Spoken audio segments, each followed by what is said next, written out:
All opt-ins, party starters. Party starters. Party starters. Party starters. Say that in English. There you go. You can read it on the screen. Party starters. So what do I call a party starter? I don't like the word opt-in. I think opt-in is too boring and too generic. So here's why I like to call this party starters. Imagine you're going to a party and you come along and there's someone who brings out hors d'oeuvres, or there's someone who brings out, chips and dips, that sort of stuff. That's what I call a party starter. It's getting people enticed and getting ready for the party. This is what an opt-in to me is also like. It's the ability to get people warmed up to your website. So they come along, they're checking out what you're doing. Let's get them involved a little bit in the party. Let's get them eating the chips and dips. Let's get them having a drink. This is what an opt-in for me is. It's like, get in there and see what I've got to offer. Come and check out what my party is going to be all about. Does that make sense? So I like to call it a party starter. So I'm going to go through today a number of different party starting ideas that you could use on your website. So if you've ever thought about, or if you're starting to think about, what could I possibly give that's valuable for my readers, then I'm going to try and jog your ideas with some of these today. Is that okay? Yes, Alan? My thought is that for value, you might give something that you empathize with the reader that's in their industry or business, and you find it out from an association and you send a quote about profit margins or advertising or something. Great. I'm going to go through some of these today. So see how that fits into what you just said, and you get some ideas from this as well. All right, are you ready to begin? Ready? Ready. You sound so excited this morning. Go. More coffee in here, please. All right, so let's check the first one out. Now, the age-old one that's been around forever is an e-book. How many people have got an e-book on their computer that they've never read? I've got lots of them. E-books were great. They were interesting initially, but now they seem to be a bit passé. E-books are everywhere. They're not as valuable as what they used to be. Some industries, they're still very good. Depends on what industry you're in. If you're in an industry that hasn't really had many e-books presented to it, then you may get some good opt-ins or party starters from e-books. But essentially, an e-book can be anything from 2 pages to, I've seen e-books that are 1,000 pages. Now, for a free e-book, I would suggest that it'd be pretty short. People want to consume stuff relatively quickly. Okay, so have a think about how much information you're giving as an opt-in. Can you guys see that okay? Yep, okay. So this was just an ebook we did for one of our customers. It was essentially a Word document that we turned into a PDF. We put a nice cover over the top, so it looks like it's something that's more substantial than just a 3-page or a 10-page document, okay? So it can be pretty straightforward. So that's an ebook. Digital workbooks. Digital workbooks. Now Wait just a minute. What did ebooks give way to? What's the update of that? I'm going to go through all of it. I've got about 7 or 8 things here that you could use. So ebooks still work, as I said, Alan, in some industries. And it's up to you what you want to do. And one of the things that you want to check is test and measure. Test and measure what's working. Put an ebook up there, and if no one's opting in, your opt-in rates drop down. Maybe you change it to something different that I'm about to show you here. Okay? Robert is confused. Are you thinking good things or bad things? Thinking, what am I doing here? Okay, so a free digital workbook can be a great thing to have as an opt-in or a party starter. Now, a workbook can be something where you may be presenting an idea. Let's say, Ellen, that you're presenting about public speaking, okay? And you have a couple of ideas that people should follow in order to make a good presentation. So you might say, I'm going to release a workbook. So you may give them some instruction on the page and then some questions and answers that they need to fill in specifically to their presentation. So you've got the ability to let them download this, and this would be similar. Now this is a physical book. I just grabbed a copy of a physical book, but it could be the same sort as an e-book. But a workbook gives it a different feel than just an e-book. If I said to you, what would you rather have, a workbook or an e-book? Most people, who would say workbook? Who would say they prefer a workbook? Who would say they prefer an e-book? Okay, it's just going to depend on your market. And is one of the advantages that we can add new chapters to the Absolutely, yeah. You can create these these are all digital. Remember, all this stuff that I'm giving you is digital, which means that it's changeable at the drop of a hat. If you find that the workbook has got a mistake, bang, you can change it and upload the new one like that. You don't have to go through printers, you don't have to go through a whole range of waiting to get it fixed. It can be stuff that can be done. And creating these ebooks are very simple. It's basically a Word document that you turn into a PDF. Okay, so it's not a hard thing to do. So a workbook is another option you can use. Next one is a free e-course or a workshop itself. Now this is one of the very first e-courses I did about 6 years ago when I was just starting out on doing some of this opt-in stuff. And essentially, does that look like it's pretty crappy graphics, but it looks like it's a solid amount of content that I've got for this e-course. All I did for this e-course was a series of 21 emails. 21 different emails about different topics.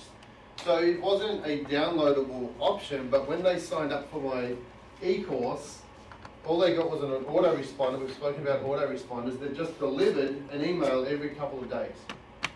So when Alan signs up for my e-course, he would get the first day, on day one, and it might be, let's say, it's how to get online. A couple of days later, automatically, I wasn't sitting there, oh wow, Alan's going to get an email today. It was all done automatically so that it was sent out for day 2. And the next day 2 might have been how to get on social media. Day 3 might have been the pitfalls of YouTube. So you got that automatically delivered whenever you signed up. Now this could be good. I would never do 21 days again because it's just way too long. 21 days is way too long. But you could do a 3-day e-course for people on your topic. What would be a topic that you could do an e-course on?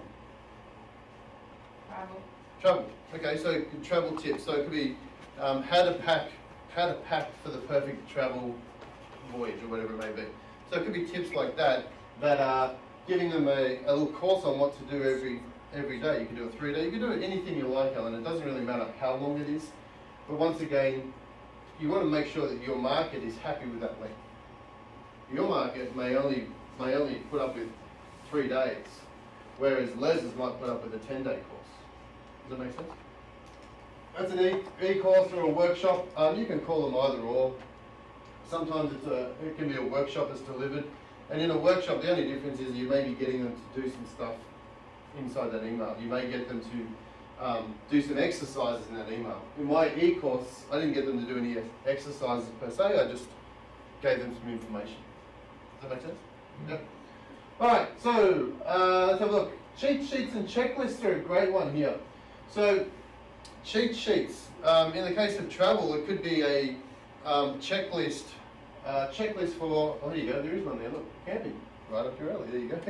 There's a camping checklist. Now you could say, hey, opt in for my camping checklist. If you're a camper, opt in for my camping checklist. Make sure you've got all these items on here.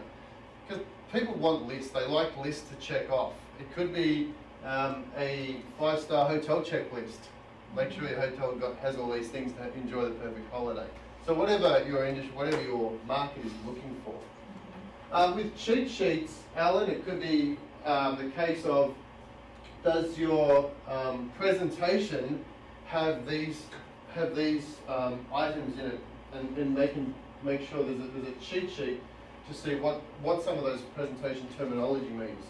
Or in Larry's case, there may be regular expressions for mobile industry. What is a mobile website? How does a mobile website work? So it could be like an FAQ or a cheat sheet for people to keep up to date. I know that when I start, actually I still have a cheat sheet pinned to my wall about how to code video. There's a program I use, but I don't use it very often. I use it maybe once a month. And what I do is I have to put certain check boxes. There's certain things that I have to check and mark to make a video the way I want it to turn out. I can't remember what it is. So I use this cheat sheet that they sent me and stuck it on my wall. So every time I need to do it, all I do is just look at my cheat sheet to help me get through that. You cheat on the cheat sheet? Cheat on the cheat sheet, yes. I was thinking, how difficult would it be to set an opt-in where you have a menu of items to select from? So you could offer several things, offer a workshop, a checklist. You could have that. I would do it in a case of where you've got different opt-ins itself, rather than one opt-in for a selection, because somebody may want two. Now, here's the thing, just a little technical thing, is that a lot of email responders, when you opt in for one list, it won't let you opt in again for the same list.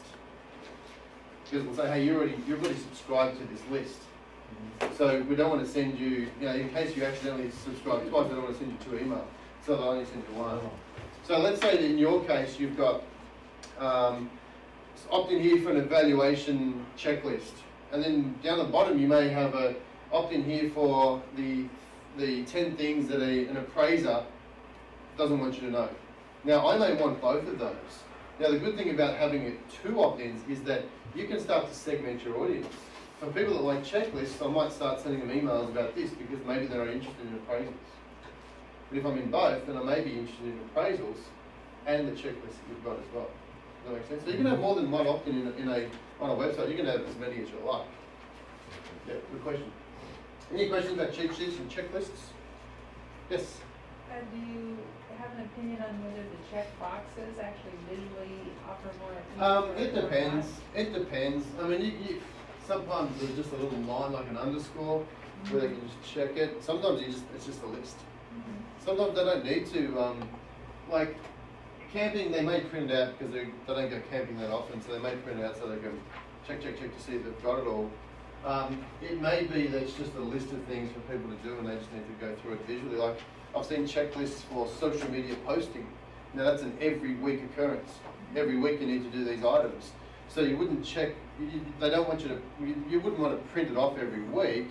You just want to have it on your wall so you know what's going on. So in that case, I wouldn't bother with check boxes. I would just have the list of things there. I see, yes. Yeah, so it just depends on how your market are looking to use that. Okay, any other questions about checklists and cheat sheets? All right, audio and video recordings. Now here's one that's really working well. If you've got a video that is important to your industry, then we're finding the opt-in rates for videos and audios are much higher than, say, for instance, ebooks. Now, video doesn't have to be a long video, it doesn't have to be an hour long, it can be just a 5-minute video. It may be, in Larry's case, it may be the benefits of mobile marketing and how your site could look if you used Larry's services. So, the video may be only a 5-minute video, but it could be super quick, but it's very valuable for people. We're finding the longer the videos, the less likely people are going to opt in, especially if you tell them how long it's going to be. They'll opt in, but then they won't watch it. If they click on it and it says 1 hour and 3 minutes playing time, people go, oh, I'll come back to it. But if you can check with yourself right now, if you've ever looked at a YouTube video and you looked at it and seen how long it's going to be, and you said, you know what, I don't care about the content, the time tells me that I'm not going to watch this. So have a think about this. The idea of an opt-in is to get people started at your party. It's like, how do we get them involved? Once they know what you can offer, then they can start to look at more information. In this case here, this was this is our book. We wrote a book here called The Online Treasure Map, available on Kindle and Amazon. And what we did was, as a side note, so on Amazon, when you sell a book on Amazon on Kindle, you don't get to find out who buys your book. Amazon don't tell you, they just give you the sale, they give you the money and that's it. So what we did was we recorded our book as an audio file. Now there's a trick on Amazon. Have you ever seen on Amazon where you can actually read the first 10% of a book? It says look inside this book. So what we did was inside the first 10% of this book, we made sure that we had a call to action that said, hey, get the free audio download of this book. Now, there were some tight asses out there that said, oh, I'm not going to pay 99 cents for this book, or $1 or $3, whatever it was on Kindle, but we'll take the free download, which is what we wanted them to do. At the end of the day, we wanted to get them on our list. So people said, oh, well, click on this link. They went to the link, and here's the free audio book. It's pretty much exactly the same as what the book was. But then they signed up for our free audio of the book, so we're able to collect their name and address on our opt-in page instead of them selling the book, which we found was more valuable for us for their email address than was the 99 cents that we sold the book for on Kindle. So that was what we did with this. So this is just, I mean, there's no CD involved as an audio. It's just a symbol to say, hey, this is an audio, rather than actually, you're not getting it delivered DVD or a CD, it's just an audio file. As soon as they click on their email address, we send them the link and they can listen to the audio book from there. So audio and video have been working really well. You know, it's not too hard, but it has been proven to be a really good party starter for us. Let's see, what's next? Oh, physical products. Now this one can be a little tricky because it's going to cost you money. Even if the physical products are free or it doesn't cost you any money for physical products, it's still going to cost you money to send out. The trick with this is to know your figures very well. So if you know that, let's say for instance, I was a fitness trainer, okay, I was training for fitness, and I was able to go and buy a pedometer because I knew that the clients wanted a pedometer to see how far they were running or how far they were walking. And let's say that I could buy that pedometer for maybe $3 in China, but they probably would sell for $20 or $30 over here in the US. If I could buy a $3 pedometer and know that my shipping and handling was going to cost me $5, how much is that going to cost me altogether to ship that? $8, right? So if I knew that the lifetime value of a customer or an opt-in person was, you know, $150, $200 to me every time somebody opted in, then it would make sense for me to say, you know what, I'm going to give away a pedometer. It's valued at $30. I'll even pay shipping and handling, knowing that that opt-in down the track when I market to them properly could be worth $200 or $300 to me later.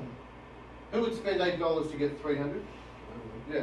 So think about what physical item you could use, as long as it's going to be worth it, and as long as you know how much your lifetime value of a customer is. I don't want to get too technical about that, but just say that it's a good opt-in. People really like physical things.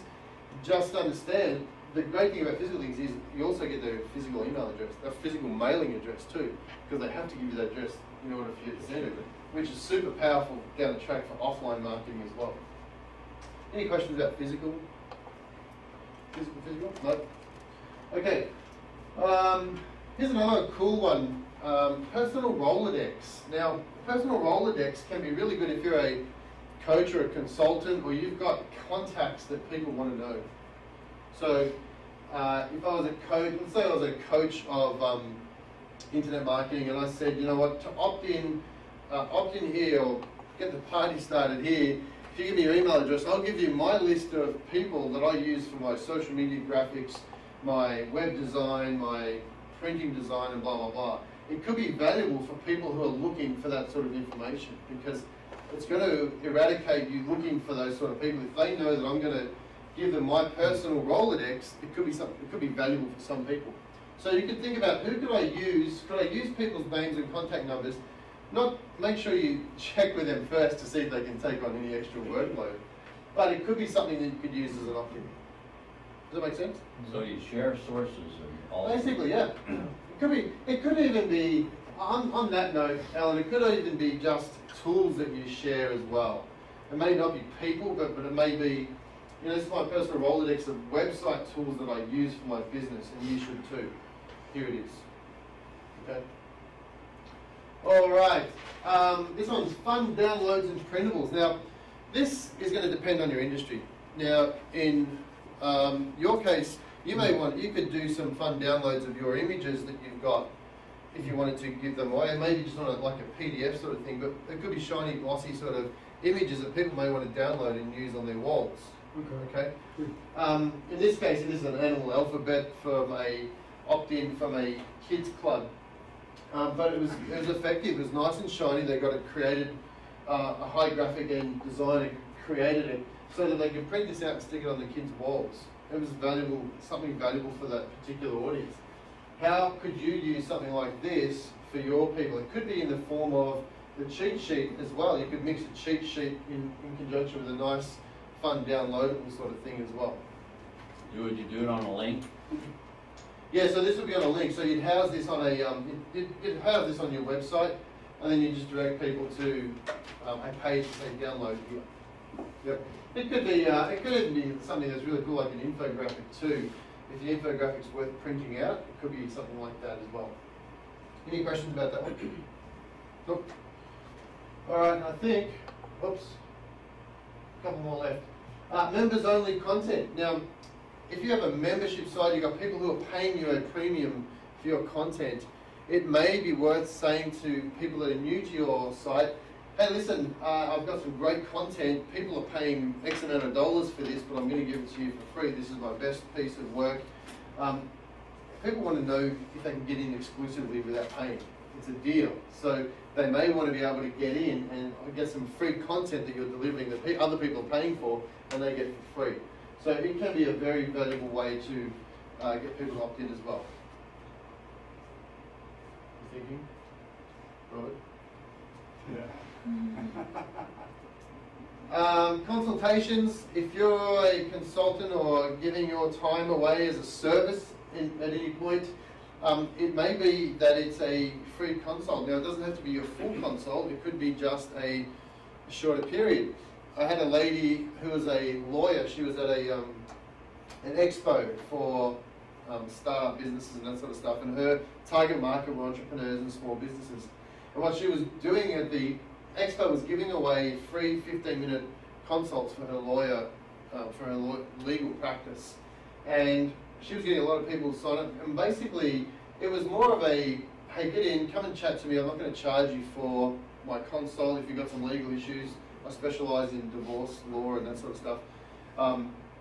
If you've got some issues, come and talk to me. So she knew that she was setting herself up for a bit of a busy time, but she knew that of every 5 people that she had a consult, she could close 3 people and become a new customer. So it was worth her time. Anytime, I mean, you can set the time frame. If you want it to be an hour, you can be an hour too. Just be aware you're going to have to spend your time doing that consult down the track. But it could be a great way to opt in for it as well. All right, I'm going to wrap up here. Here's an action step for you. I want you to take this away, and then we're going to go jump and do some hot seats, I think, in a minute. Come up with 3 things that you could use as a party starter if money or time were no object. So you can take this home and think about this, and think about how else could I use this sort of stuff. Before we go into the hot seat, does anyone want to just give me a couple of ideas of what they've thought about in the last 20 minutes about what they could use on their website as an opt-in? A list of how to prepare for when the pager comes to get the best result. Great. Good. How long would that list be, do you think? Probably 15 items. 15 items, all on one page? Yeah. Nice, easy, downloadable chunk. Yeah. Perfect. Great. Good one. Alan? I call it an audit for excellence. Mm-hmm. And they then answer questions or statements, and they come out with a score. Everybody loves to score themselves. Right, good one. And I make it almost easy enough for them to get maybe a 70%. If they really think they can get 80 and maybe even 90. Yeah, right. So that's a checklist. It's a, would they have to add the score up themselves? Yep. Okay, because you could even do this. Well, it has to be on the link. So you could even do this, and I'm just going to think out loud for you right now, but you could do it so that it's programmed. You know, once they've signed up, they go to a page which is just a programmed page where they enter their details and adds it up for them already. As they punch in, it's all online. They don't need to go to a link; they just do it straight away, and then the result pops up and says, "Hey, you're a 70." You give ranges. Yeah. You know, yeah, exactly right. Choose another profession. So yeah, exactly. Yeah. Don't bother speaking and don't even talk on the phone. Right. Yeah. So. You could have it so it's giving some sort of call to action at the same time. You know, if they get a low score, you need to call me straight away. Right, here. Don't speak to anyone else. Scores, call right away. Yeah, so you can run it so that it's programmed that way, so that it gives them some interaction as well. On the flip side of that, I've also seen this done, is that they go to your website and they enter the scores without even opting in. So it's like, oh cool, I'm going to enter my score and see how good I am. And then when they hit find out my score, it takes them to an opt-in pop-up that says, hey, I'll give you your score, but you need to give me your email address. So you've already got people enticed into it already. Now I really want to know what my score was because it's a really cool thing you're doing. How do I do that? Oh wow, I give you my email address. So I give you your email address and you just send them the score. There's a danger in that. There can be dangers in it, but I mean, I know that there's a really helpful site, and I started doing it, and then suddenly they wanted all the stuff from me. Yeah. I felt really ripped off. It depends on what you're asking for. A lot of mortgage brokers and that sort of stuff will do it. A lot of companies that are looking for a lot of information from you can can make it really, really elongated and really ask for too much information. It depends on what you're doing. In Alan's case, if he's just looking for an email address, then it's probably harmless. The risk, Andrew, is that you cannot cheat an honest man or woman. Right. And so you put that aside as long as you stay on the integrity side. Exactly right. If you're not going to farm that email address out to a whole bunch of other people, and they're going to say, "Well, I'm never going to that site again." People say, "Hey, I got value from it. I got a good score. I got a score. He delivered what I asked for, and he's not spamming me anymore either. Or he's not spamming me, which is great. Then it's a good thing." In some of these mortgage cases, they'll send out email after email about stuff in This their was simple site building stuff. Right. You know, we'll help you with these very simple, we'll answer these simple questions for you. Yep. So I spent 3 minutes filling it out, did it, then suddenly they went in my email address, and I thought, wow. And so that's really bitter taste in my mouth. Yeah, once again, it's going to depend on your audience as well. Okay. They've probably had good results from it. They won't get everybody like yourself, but that's a part of getting the information there. All right, question. No, I was just going to say, like, how about a report or say an ebook on nutrition basics for me, or a report about supposedly healthy food that's not really healthy? Yeah, I mean, you could do a quick, like, the 10 healthy foods that you think are healthy but they're not. Yeah. And give them a list of just 7 or 10. These are funny numbers, because funny numbers seem to work better than nice even numbers. Don't know why. Think of 7 and just use the top 7. But yeah, you can do that if that's what you're targeting for the audience. Yeah, you can do that for sure. All right, any questions? No. Any more? All right, is Jeff still here? Is he around? Jeff, He's in the wake up, Jeff. out front, I think. So what we're going to do, we're going to switch over to do a hot seat. Who wants to do a hot seat today? Anybody want to do a hot seat today? Alan wants to do a hot seat? Perfect. All right, you know what we'll do? Let's get you a chair. Come over here. We'll sit up in front. Is Jeff coming back in? I am not. Jeff, are you coming back in? Come back in, Jeff. Now, Alan, have you got a website already? Pardon? Do you have a website already? You don't have No. one? Okay. That's why I need you. Great. Take a seat and we'll talk about this. Is he coming back in? Jeff, do you want to call him? You can handle Here's it. his phone. You can handle it, Andrew. I can handle it. All right, let's have a look. So, Alan, tell us about what your business is and then where you'd like to go with what you're doing. First of all, I'm a professional consultant on finance. And secondly, and more importantly in fees, I'm a professional speaker. I've been all over the world speaking on finance to associations, corporate executive meetings, etc. Hold that thought. You don't have to? I want to add Jeff in here too, because he's got some brilliant ideas about stuff if he stops talking to Robert. Well, let me finish. Go on. And one of the most successful things that we've done is to have councils of homogenous owners of different businesses, like 15 to 50 million in sales. And we meet 3 times a year, and they pay $2,000 a year for just the content of education that I put together, always with an outside speaker on the first day. And they choose when to meet or where to meet. And they then pay their own expenses, travel and subsistence and hotel. And we then always have a nice cocktail party before the first night and the second night. And this causes a homogeneity that comes about with these people. And the value I'm finding is that group, and there are only 15 in the group, they become their board of directors when they're a small company.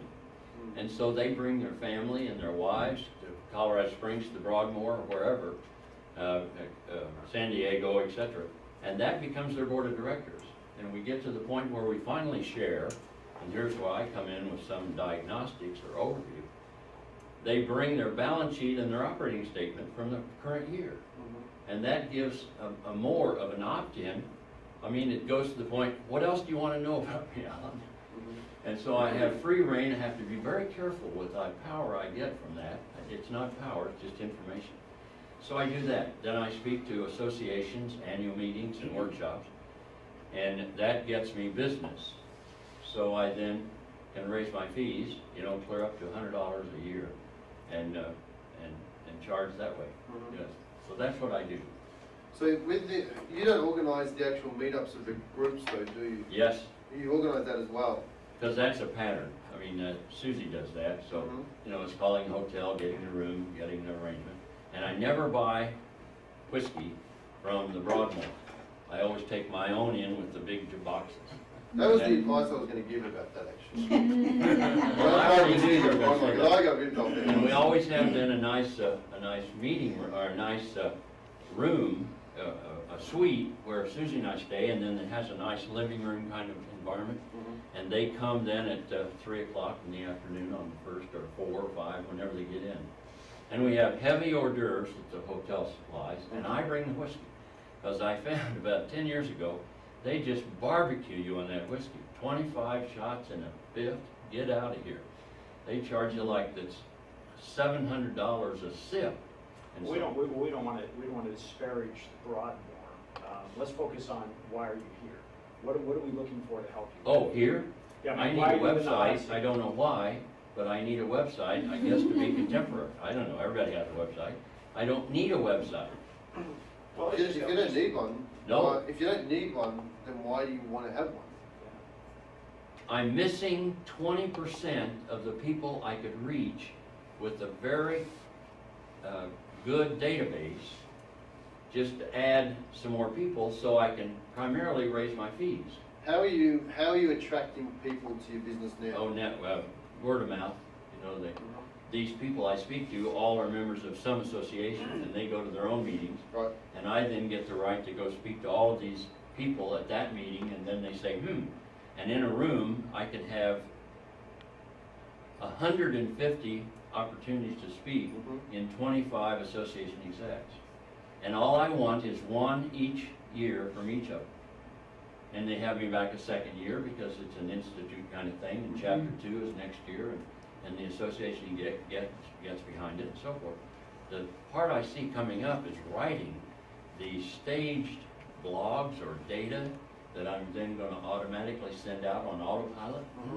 That's ominous, but I'm learning Dragon, naturally speaking. Right. And I do have the ability to speak, so I can generate a lot of words and edit it down to something succinct. So that's why I'm here. So Plus, I like to get coffee and donuts and YouTube and Amy. if you're speaking to a group of people, and let's say that Les is sitting there listening to you speak, and he's like, well, I'm not ready to buy into it right now. I want to know a little bit more. I want to do some research because he's just hearing you for the first time. How can people find out more about it, or is it just then and there? He's in a fresh audience. Yeah. Yep, okay, if he's in a fresh audience of other people like you, then the best thing that can happen is that then part of either the hierarchy of that association or the king 5 pins of that industry that are known by everyone come up and give me some authentication by just visiting, and they can listen in at sort of the periphery, step under the tent. So how does Les find out He more then about has you? to listen to this, and he then says, if George is using Alan, then maybe I could use Alan for a problem I'm having now. But if he's sitting there listening to you and he likes what he hears, but he's still not convinced, he wants Okay. to take one more step, and then maybe he doesn't know too many other people in the room. All right, And he's then like, you know what, how do I find out more? I want to go and see if this guy I got you. has got information. I have to then do an opt-in. Can I jump in for just a Yeah, second? yeah. Okay. First of all, I hear you say testimonial drive my business. I'm word of mouth. You do not need a website. No. But you do need a landing page. And I would put a landing page on there. Okay. Andrew could whip one up for you probably before you leave for breakfast tomorrow A morning. landing page, It's define called- landing page. It's called a landing page. Think about it, he's gonna pull one up, but it's a one-page website, is basically what it is. All right. There's a landing page. So what would happen is, there are so many of those that he could use, but ideally, it sounds like to me, how you convince your customers, and quite frankly, all of us convince our customers, put something on there about you. Put a short snippet of you presenting a very valuable piece of A little content. video. Yes, a little valuable piece of content. Then, what I would do is I would make sure to add some testimonials on there from other people Oh, from those yeah. associations. Right. And then say, if you'd like more information, opt in. I've got all of this raw data. There you go. I have 1,000 testimonial letters. I have, I wouldn't use them all on the same page. well, some of them are as far back as a Okay. month.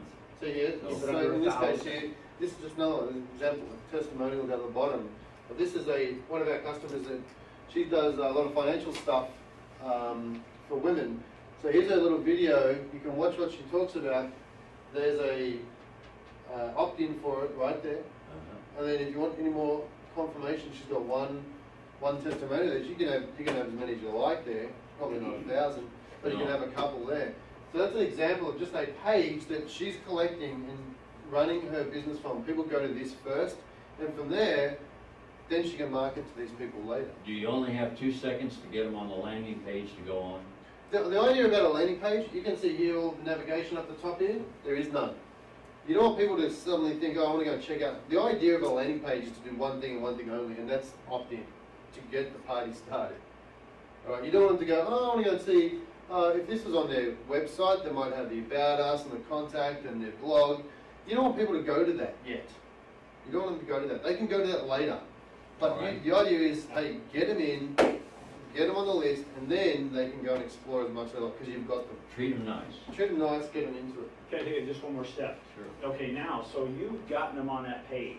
Now, the next thing is, geez, now where do they go? Well, Yeah. connect that opt-in to something free, like MailChimp. Like the Chen, Like MailChimp. what? It's called MailChimp.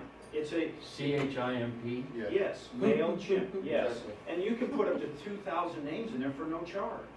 And you can have autoresponders on there, meaning, hey, if they respond back to you or they sign up, it just automatically responds. Hey, thanks. You're Thanks, about Larry. to go above my pay No, grade. no, I'm not. I'm not. I'm like saying, think of a MailChimp or an autoresponder as nothing more than your phone answering machine at home. It's answering when you're not there, okay? And you programmed it to say a certain message. I guarantee you, unless you have a different message on your phone if you're going on vacation versus if you're home. Hey, I've just stepped away, I'm busy right now.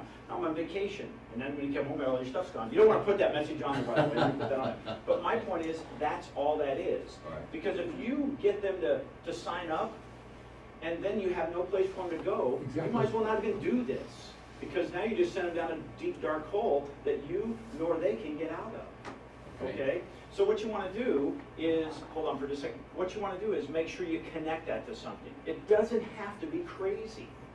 Okay? It doesn't have to be crazy. You do not have to send out 10 pieces of emails to these people every week. And the nice part is I don't have to unlearn any of this. No. You just take, what you can do is this. Keep it simple, Alan. Go to MailChimp, MailChimp.com. MailChimp, M-A-I-L, chimp.com. Would someone write a note down for We'll me? give it to you, okay? MailChimp.com. Go in there, take your 10 pieces of content, okay? Put them in there, and then schedule when you want them to be done. Put in 12 pieces, once a month. Once a month. You're staying top of mind, yes? If you got, would you opt out if I only sent you something once a month versus if I sent you something 4 times a week? No. Yeah. Very rarely will somebody kick you off their email list because you don't contact them often enough. Yes? Right? Mm. So that's it. We're talking 12 pieces of content. That's it. Okay? So have Andrew create you a landing page that has a video on there about what you do, a little piece that's valuable. So as an example, if Les checks in, okay, he lets you say, hey, I like his message. Then there's an opt-in, then there's a testimony about somebody like Les. Okay? They say, you know, I like that. Let me give my name and numbers. He sounds like it's something I can learn from. Puts it on there. As soon as he clicks yes or submit, he gets an email back that says, hey, thanks for opting in. I really appreciate that. Thanks for checking me out. And you'll be hearing from me soon. Boom. 30 days later, bang. Or you might send something right away and then every 30 days. Here is the first of several I'll send you. Yeah, absolutely. Said, hey, I'm sorry, but don't get excited. I'm not going to over-email you. Do about once a month, you'll hear information. In fact, one of the things I do with some clients is that when they are representing association, how often do you want me to contact you? And I always do it 2 less or 1 less than they say, so that I never overstay my welcome. That's worked so well. So that would be a process. Now, yeah, right. There's a lot of other things that Andrew and I can tell you and Amy can tell you to do, but it would feel overwhelming. Just get a landing page made. You can get them made for what? Couple $100? Yeah. Couple $100. A really nice, professional Color and landing everything. page. Yeah, look at this. I mean, this landing page has everything. They want to share you on the internet. You know, it's all there. Okay, he'll make that for you. Set up the MailChimp thing. Like I said, it's free. You've already got the content, right? The articles. Make 12 articles. That's it. Yes, sir. Yeah, you got to remember too. I mean, you go to do these events and you got 150 people there, and you want to capture 20% of them. You give them your business card, they get somewhere, they lose the business card, they'll never be able to find it. That's right. That's why, you know, you need this. And then the other side of it is that you have to decide how much more business you really want. Right. You know, this is simple and easy. Like they say, it is autopilot the business. So, you know, my feeling too is, if somebody has pertinent information and I want it, I don't care how often they email me. A lot of times I put it into my junk mail and then I go back into it to see kind of what's there, what's not there. Charade. But if the information is informative, then it's people want to read it. It's the stuff that people don't want to read, which is where they opt out. Before I get off of this for a second, and then I'll turn it back over to Andrew. Every piece of content that you share better have a call to action on it. It's almost like if tell me your name again. Linda, let's say I just show up at your house.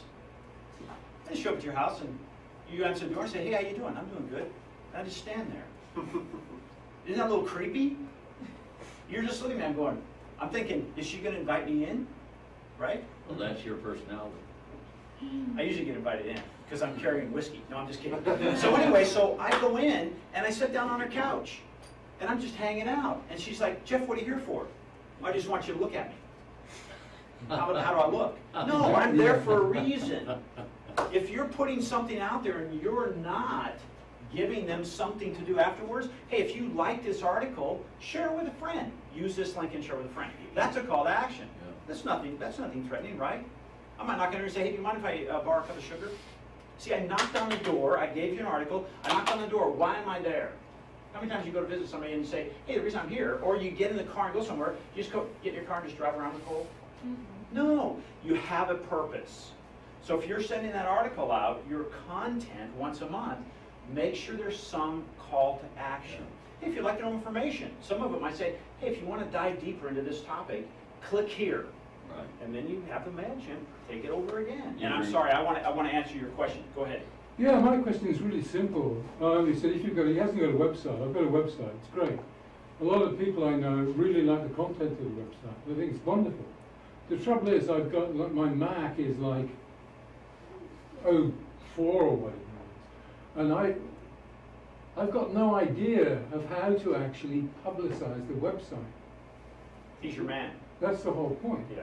So I mean, so I've got the site. It doesn't matter about your Mac or the tools you're using Yeah, right. for your website. It's irrelevant because websites live on the web. It matters what tools we use to access your website. If your website was from 04, then it may be an old looking website that may not be doing what it's doing. So the Mac is irrelevant. It doesn't matter what sort of Mac you've got. But I don't even know how to make a list. You should now. You should. MailChimp, go and check out MailChimp.com. MailChimp, what MailChimp does, the other thing Jeff didn't say was that they also give you, once you create a list, they also give you some code to create this box and the button. They give you some code and you paste it on your website. So you go in the back end of your website where you put a blog and you just paste that code right there. It will give it to you automatically so that people can read your blog or your site and then they can enter detail. Now, if this gets too technical for you, you can go to Fiverr.com. This is what Fiverr. Fiverr, Fiverr. Fiverr. Fiverr.com. And you can find somebody who'll do it for you for $5. Okay. Say, I've got some MailChimp code, I want to put it on my website, someone do it for me. And for $5, if you want to spend your time learning and trying to work it out and fiddling with it, go for it.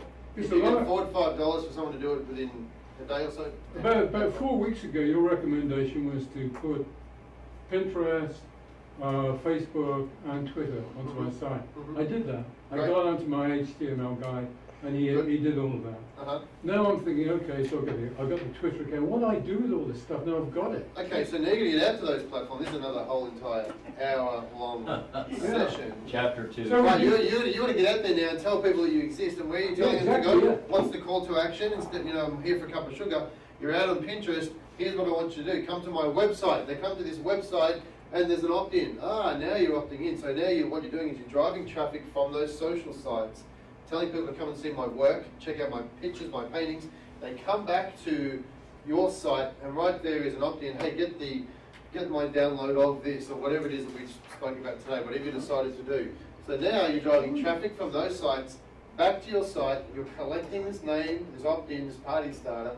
I get it. But how do you get them to drive it back? It's like, great, you're telling me what to do, and you can't drive the car. Okay. Who has not seen one of those sign spinners on the street? Who's not seen it? One sign. Sign spinner. They're spinning those signs. Oh, yeah. Okay. Yeah. Wash your car. Can you give us a demo of a sign spinner? Wash your car. Anyway, so here's the deal. Wait, what was that? Your opt-in page, this landing page, is like a sign spinner in the web traffic. If you put something out there that's unattractive, nobody's going to stop. Now, how many of you stop at the one on Washington and Country Club because of Subway sandwiches? Yeah, you may not be interested. You're just traffic. We want targeted traffic. But every once in a while, it must be working because they make, what, $30 an hour? Mm-hmm. Yeah, they pay $30 an hour for those people to spend signs for some part-time. Yeah, $30 an hour. So the deal is, it must be working. Andrew said that at the beginning. Hey, what's the investment? What's the return on my investment? So they must be sending enough people to make sense there. Same thing in a brick and mortar world. This landing page is basically your traffic gather. It's gathering attention. Okay? How do you get people to get on your landing page? How do you get them to land? I'm telling you, you have to create something that's interesting for less. Start writing content. I'll give you a perfect example, then we got to wrap it up. Okay? You're in health, yes? Mm-hmm. Okay? How about once a week, you write something, or let's say, what if every day, what city do you live in the Coachella Valley? Indio. What if every day you wrote a 200 or 300 word article about something happening in Indio, and then you put something down there about exactly what you do? Now, Google likes that because now anything new and relevant about Indio, what's going to pop up? Your article. And what's at the end of that article? Your advertisement. And for more information, click here. That's how you get the traffic to come to your landing page. You start putting things out there for blogging. That's a totally different subject, but if you're not writing a blog, boy, you are missing the boat.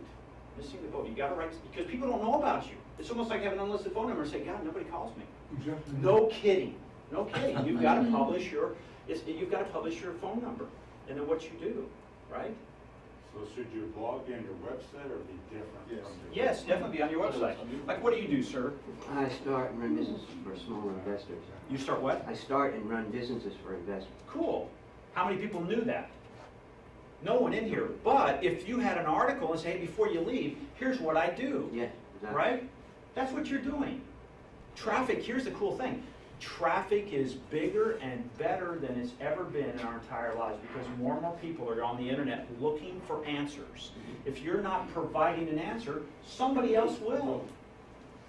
So whenever you write an article, make sure it's something that's giving, teaching. Okay? I was just going to share, Jeff shared this a few weeks ago as well. I just went out and started a blog, and Jeff sat down and he said, you don't have to write original stuff all the time. I went, search the internet for relevant articles, download it, modify it, a little bit of page plagiarism is okay. And, I didn't say plagiarism, folks. I did. It's just as one out loud. But you only steal from the smart. Okay, so. Well, it's not, I don't really plagiarize. I read it and rewrite it. It's nothing I find fits me exactly anyway. Right. But I don't have to get everything from scratch. It's not that hard. It's not. Right. I have a question because I think we're confused. That you're saying that his blogging can be attached to his landing page and it doesn't have to be to the website? No, so this will be generally a standalone. If he doesn't want to create a website, this won't have blogging capabilities. This will just be a landing page. It'll be one page that's designed to do one thing. If he's out speaking at events and all he wants to do is get people to come to that page from his speaking events, then that's what's going to happen. He's going to send people to this page and they'll opt in. There's some information, they'll opt in. But If he wants to take it the next step and start blogging on a regular basis, then he's going to need more of a fully fledged website. This can still sit on the website itself, but the blog will have to be part of the website. But the 10 to 12 pieces a month, you said that he could like attach to the landing pages? That will come through the autoresponders, through the emails. Oh. The information that he writes, he may want to write some extra information. They'll come through as emails. So once you sign up for Alan's list, tomorrow you get the first piece of information. Next week, you get another piece of information. The week after, you get number 3, and so on and so on. But they're not blogs, they're just... They're not blogs, they're just pieces of And Which she actually just becomes said, a she blog. just said 12 a week. That's not right. No, No, 12 a year. 12. You said Oh, that's 10 to good. 12 a month. This might be a silly question, but can I have my opt-in when they fill out the email address? Can it go directly to MailChimp so I don't have to re-enter it in? Oh, yeah, that's right. This is all connected. This is all connected. Oh, You don't touch it. good. This is automated.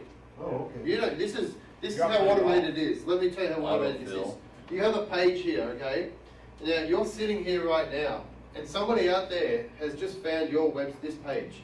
And here's what happens: they go and enter their email address and hit enter. Now you're still sitting here. You're still eating coffee and drinking coffee and eating donuts. You can never get that right. Is it hot? Is it hot? Hot donuts. Hot donuts and cold coffee. They've entered their email address, and they hit submit, okay? Now you're still sitting here. What happens is that name goes into your list automatically. You haven't done anything, you're still sitting here. And then that list will send the first email out. Bang, they get it while they're sitting there. Hey, this is Les, thanks for signing up. Here's what's going to happen now, or here's my first piece of content. You haven't done anything yet. And then you don't even know. I mean, you can go and look, but you don't even know that someone's there. But they've already got information about you. They're checking you out. You don't even know this. Now, 3 days later, you still don't know that they've signed up, but another email comes to them and says, hey, this is Les again. I've just got this extra piece of information. Thanks for signing up the other day. Here's this. Now, how much work have you done? Nothing. Nothing. And it's all automated. Everything's automated. And you don't have to do anything because MailChimp is a fully automated system that does this for you. Now, the only time you've got to do something, let's say next Monday, you want to send out something to your list and you think, because let's say there's been a big event, a big movement in the appraisal industry, and you think all of your people should know about it. You may want to write an email and say, I'm going to send it out to everybody. So you write the email and go bang, and sends it out to everybody. From inside MailChimp, you don't have to do anything else. But that's how automated this is. This is why it's so cool, because all Alan does is gets up in front of people and says, okay, thanks for listening to my presentation. If you want to know more, go and see alanhurst.com. And all it does is that takes them to a landing page, people sign up, and then he's doing exactly what you just done by them filling out information and delivering information without him doing anything else. It's ongoing movement of his brand without doing anything. Make sense? Cool. All right. Okay, so let's wrap it up. First of all, Alan, thanks for coming up and also the great feedback. Did you like what? Thanks, Alan. Yeah, thank you, Alan. Did you like what Andrew had to say about opting in? Absolutely. Yes. Did everybody opt in before you leave? Was it helpful? Yeah, Because we're not opening the door until you do. No, There's my page. So there's a page. So we do this every Tuesday, 7:30. You can also watch it online at 7:30. And now I was just checking out there. It sounds really good. Andrew sounds fabulous. And the cool thing about it is now it's interactive. So you can also send questions if you're home or you're away and you can't make it, but you want to get some information. That's great. If you want to dive deeper, okay, into a specific topic, let us know. We're talking about creating a one-day deep dive kind of program. And it'll be, I think we're talking about a Friday in July.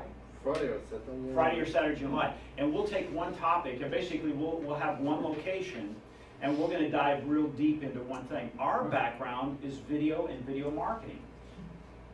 Andrew's background is much different than that. It's a little broader. He can go very deep in all of these topics, but we won't do all of the topics. So example, Lynn, if you're coming and you want to know about blogging, you walk in and Andrew's talking about blogging, it's only blogging. It talks from the very first thing and saying, hey, this is the letter A. And he'll take you right to Z, and when you walk out of there, you'll know how to do it. It's an all-day thing. Okay, so if you're interested in doing that, let us know. Just opt in, just write on Andrew's shirt on the way out, I'm interested. Okay. So again, thank you all for coming. We appreciate it. Please take an extra donut. There's donuts out there, donuts and coffee, and we really appreciate it. Thank you so much. Thank you.